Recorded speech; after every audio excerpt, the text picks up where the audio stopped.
It is 1923 and Victor Emmanuel III of Italy is exploring the site of a disaster.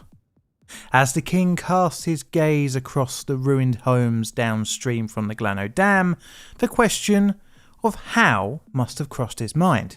This dam was only just built now. Usually you'd only want a king to visit the successful completion of a project. Instead, he is roaming the after effects of a catastrophic dam failure. And needless to say, this is not good. Today we're looking at the Gleno Dam failure. My name is John and welcome to Plainly Difficult.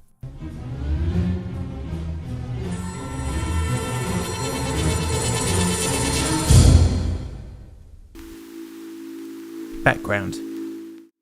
Our story starts here, and the beauty of the Scalvi Valley in the province of Bergamo in Lombardy, northern Italy. In the early years of the 20th century, a proposal was put forward to exploit the Gleno River for hydroelectric power.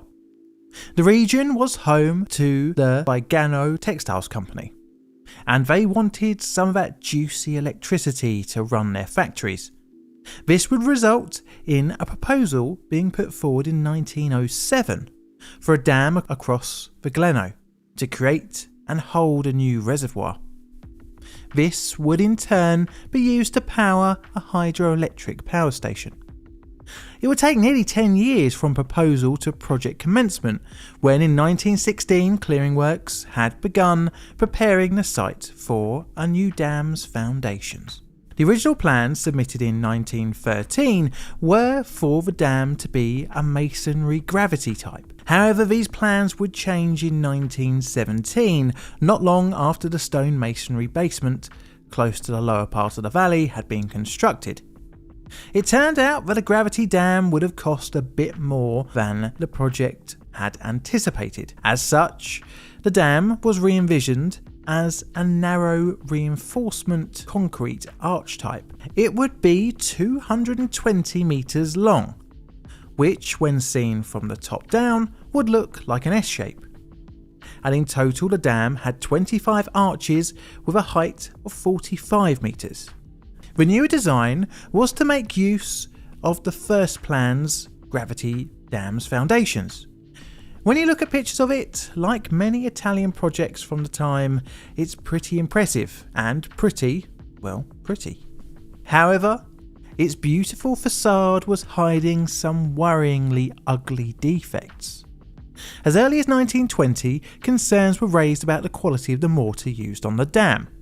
The concrete was also not the best, and in a strange form of recycling, the steel reinforcement made use of surplus anti-grenade nets from the First World War. This would hardly create uniform strength throughout the structure. Although allowed to change from gravity to multiple arch type design, no one actually reviewed the project's permits. The concrete wasn't given enough time to cure as well, and if that wasn't enough of a concern, any worker who raised these deadly points was politely asked to piss off.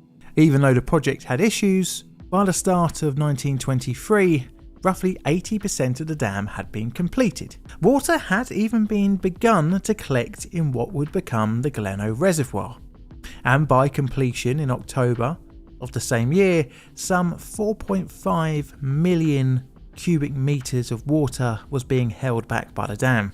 The whole reason for the construction was for the generation of electricity after all, and as such, the associated power plant had a capacity of 3,728 kilowatts. The new dam and reservoir now offered many generations of power for the region. Electricity, modernity, what's not to like? Well, until it all came crashing down.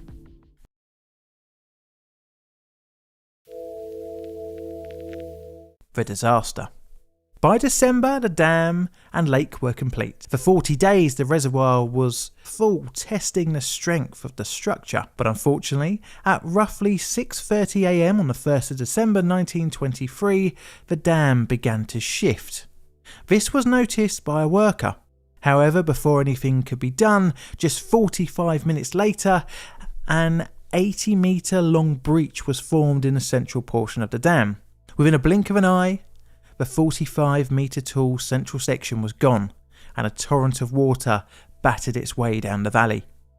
The first victims were in the village Bugigio, which was almost completely obliterated.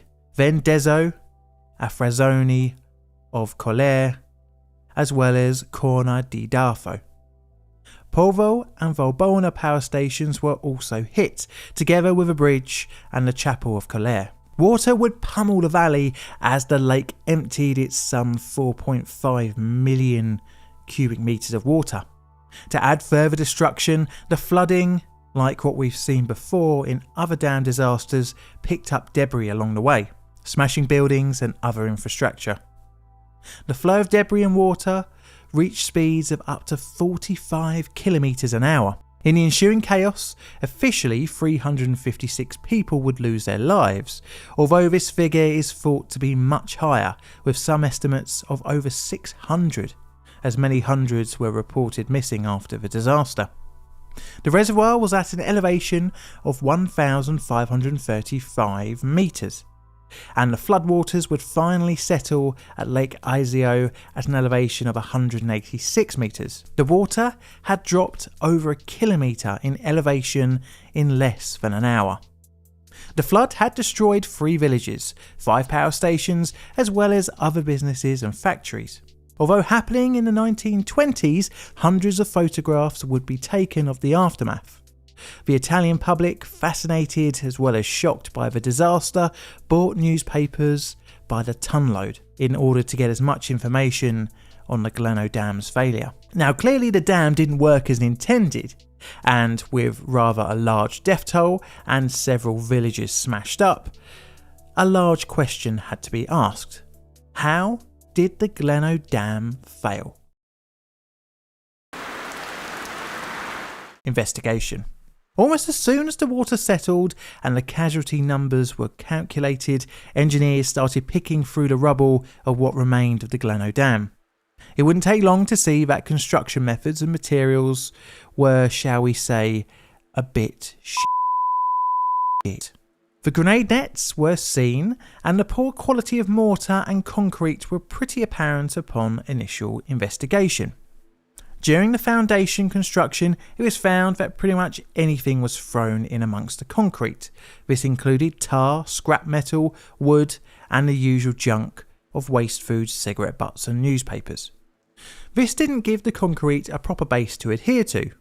Eyewitness reports stated that the sand used wasn't properly washed, resulting in chunky and, more importantly, crumbly concrete. Mortar was found to be more porous, allowing water from the reservoir to seep in between the joints. Even the fact that the reservoir was filled too quickly was a cause, as the vital concrete hadn't been given enough time to cure. Investigators found inadequate checks by the Civil Engineers Board, lack of qualified technical staff during work, poor management of the workers, and a conspiracy of silence created by most workers fearing dismissal if they raised concerns. All of these poor design and construction choices meant that the dam was too weak to hold back the reservoir. This was caused by water seepage into the foundations, which eroded any bonds between the structure and its base. It was just a matter of time before failure would occur. The disaster essentially doomed, however, any future arch-style dam in the country. Although this style of structure wasn't actually the cause, instead it was the bodge job. As well, any other style built in a poor fashion would have failed just like Gleno did. On the 30th of December 1923, the public prosecutor charged those in charge of the dam construction and the engineer. They were accused of causing disaster through negligence, with multiple counts of manslaughter. The trial would last a few years, taking place between January 1924 and July 1927. It ended up with the conviction of the managing director of the concessionary firm and of the designer. Both were sentenced to 3 years and 4 months in prison. This would be later reduced to 2 years. They were also ordered to pay compensation, but again this was overturned. But this would not be the last of the dam failures in Italian history. But maybe These will be the subject for a future video. Oh yes, and on my new disaster scale, I'm going to rate this one as a dumpster fire. This is a Plain Difficult production. All videos on the channel are Creative Commons Attribution Share Alike licensed. Plain Difficult videos are produced by me, John, in a currently, surprisingly sunny corner of southern London, UK. If you like this outro song, please feel free to go over to my second channel, Made by John, where you'll be able to listen to it in full. I'd like to give a very nice, warm thank you to my patrons and YouTube members for your financial support, as well as you, my loyal viewers who always come back every week for your dose of disaster. And all that's left to say is, Mr. Music, play us out please.